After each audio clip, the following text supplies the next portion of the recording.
Hello, in this video I will show you how you can mute your Google Pixel 10. So first thing that you can do in order to mute your Google Pixel 10 is by clicking the volume up or volume down button, it doesn't matter actually, and tap on the icon on the top.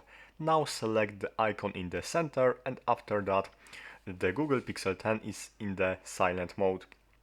And also you can go to the settings, go to modes section, and here select the do not disturb mode.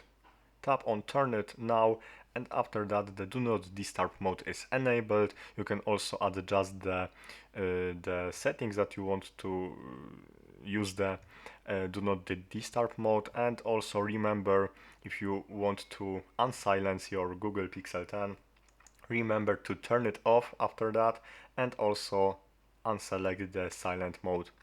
So that's all for this video. Thanks for watching and subscribe this channel.